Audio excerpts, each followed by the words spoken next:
교통사고가 나셨나요? 그렇다면 손해사정사에게 편하게 물어보시고 보상 상담 받으셔서 해법을 찾아보세요. 생각할 나위 없이 급격하게 발생된 교통사고에 의해 몸에 발생한 상해로 치료를 받아보신 적이 있으신가요?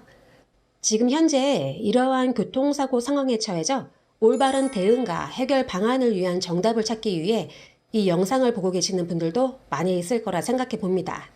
사고에 대한 가실범위의 분쟁부터 시작하여 병원의 입원과 수술, 통원, 재활 등의 치료관계 사항, 그리고 보험사의 합의금 보상 문제에 대한 협상까지 이것저것 신경 쓰고 따지다 보면 고민에 고민은 쌓여가고 그로 인한 스트레스와 회복보다는 합의금에 대한 집착이 육체적, 정신적 건강을 더욱 악화시킨다 할 것입니다. 만약 교통사고 후 피해를 입었는데 친절히 상담해드리고 난생 처음 겪는 어려움에 대한 교통사고 보상 고민을 속 시원하게 정리해줄 그런 사람이 있다면 정말 안심이 되고 좋겠죠.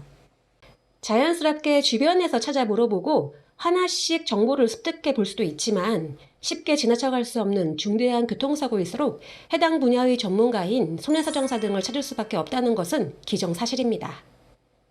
정말 어떠한 내용이 옳고 그른지 또한 가장 합리적인 방법이 무엇인지 판단하기 힘겨운 상황 속에서 손해사정사인 제가 오랜 시간 동안 교통사고 피해자들을 상담하며 지나치지 말아야 할 중요한 보상 처리 내용을 얘기해 보겠습니다. 자, 지금부터 교통사고 합의금 관련 보상 처리에 대해 차근차근 알아볼까요? 좋아요, 구독은 저에게 힘이 됩니다. 좋아요, 구독 부탁드릴게요. 가해 차량으로 내가 크게 다쳐서 정신적, 육체적, 경제적 손해를 입은 경우에 가해 차량 등에서 가입해 놓은 보험회사를 통해 치료비에 대해 지불 보증을 받고 적극적인 치료를 받을 수 있겠습니다.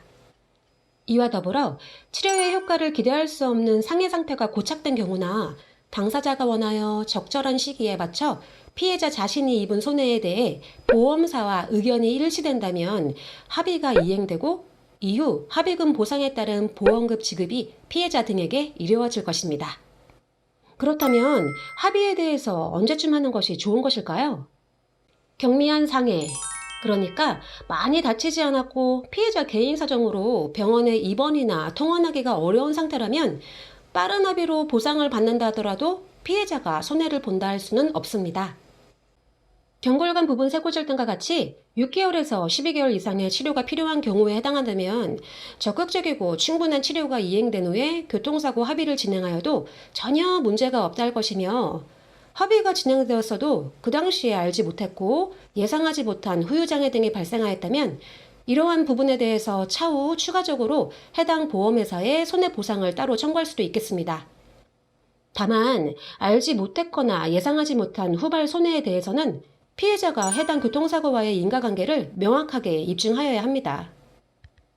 교통사고가 경미하여 신체에 특별한 이상 증상이 없다면 피해자는 특별한 기간을 정해두지 않고 빠른 합의를 하여도 큰 문제가 발생된다거나 합의금 범위에서 차이가 발생하는 것은 아닙니다. 그럼 여기서 알아야 할 것은 합의 시기적 문제가 아니라 피해자가 손해를 입은 만큼 정당하게 보상 처리가 이루어져야 하는 것으로 이 부분은 결국 무엇에 대하여 보험금이 지급되었냐가 쟁점 사항이라 할 것입니다. 도대체 얼마나 합의금으로 보상을 받아야 하는 것일까요? 사고의 사실관계 및 경위에 따라서 교통사고 당사자 및 피해자의 가실비율 범위와 상해 정도, 현실소득액, 수술 유무, 치료에 소요된 기간, 후유장애, 향후 치료 등 짚고 넘어가야 할 사항은 각각의 교통사고마다 다 다르다 할 것입니다. 경미한 단순 접촉사고의 경우로 피해자의 신체에 이상이 없고 요구 범위가 지나치지 않는 이상 담당 보상과 직원이 안내하는 일정 수준의 합의금으로 대부분 쉽게 합의가 정리됩니다. 하지만 교통사고로 후유장애가 예상되며 오랜 시간 적극적 치료가 시행된 경우 당연히 피해자 입장에서는 이로 인하여 손해가 증가할 수밖에 없습니다. 이러한 경우 보험회사에서는 후유장애에 대하여 적절히 보상 범위에 반영하려 하지 않고 소극적인 최소한의 범위만 적용하려 하기 때문에 주도 면밀한 자세한 검토가 꼭 필요한 것입니다. 그러므로 조금 앞서 얘기한 것처럼 어떠한 항목 및 어느 정도의 범위를 합의금으로 보상받아야 하는지 전문가를 통하여 꼼꼼히 따져야 하는 것이죠. 피해자가 금번 교통사고로 상해를 입었고 일도 제대로 못하는 상황에서 장래에 어떻게 될지 모르는 상황과 손해를 입은 것을 경제적 가치인 금전적으로 계산하는 것은 결코 쉬운 일은 아닙니다.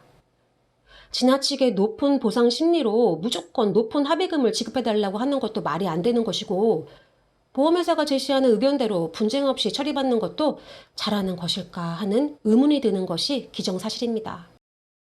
교통사고로 수술치료 등을 시행받은 중상해 피해자 등에게 합의금으로 보상되는 보험금의 산출 내역에는 위자료, 휴업손해, 간병비, 상실수익액, 향후치료비 등이 있으며, 이러한 부분은 피해자의 진단명과 현실소득액, 그리고 다친 부위 및 신체 전반의 호전 정도 등에 따라서 피해자마다 합의금에 해당하는 손해액 및 보험금의 범위가 차이가 발생하는 것은 당연한 부분일 것입니다.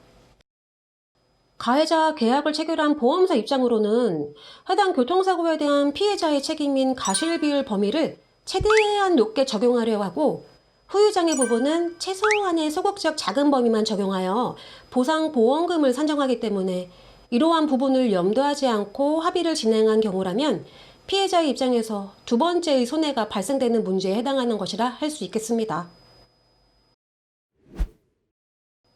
교통사고로 골절, 신경손상, 수술을 받았고 후유장애가 예상된다면 손해사정사를 통하여 제대로 보상받으세요.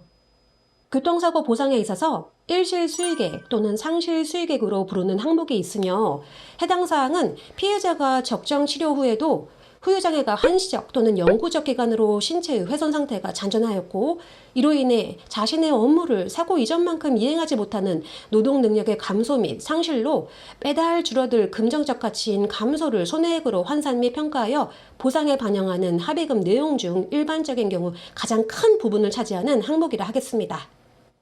단순하게 교통사고로 요추, 허리뼈를 다쳐서 장기간 치료를 받아왔고 현재도 아픈 후유증 등이 있다면 근거 없이 보상만 해달라고 호소하는 것이 아닌 후유장애 여부, 그리고 그 정도, 노동능력 상실 기간에 대하여 명확하고 객관적으로 평가 후 이러한 부분들을 손해액으로 입증하여 피해자 자신에게 합당한 합의금 보상을 주장하는 것이 올바른 방법이라 권유드려 봅니다. 교통사고 합의금이 피해자 자신이 생각한 것보다 적다면 그러한 이유가 분명히 있을 것이고, 어떠한 세부 사항들을 어떻게 적용하여 사정하였는지는 교통사고 손해사정사의 상담을 받아보시고 판단해 보시기 바랍니다. 물론 사고가 발생하였다면 빠른 시기에 합의금 보상에 대한 손해사정 업무를 전문가에게 바로 위임하는 것이 많은 부분에서 피해자에게 좋다 하겠지만 말입니다. 오늘은 교통사고 손해사정 그리고 보상에 관련된 내용으로 꾸며보았습니다.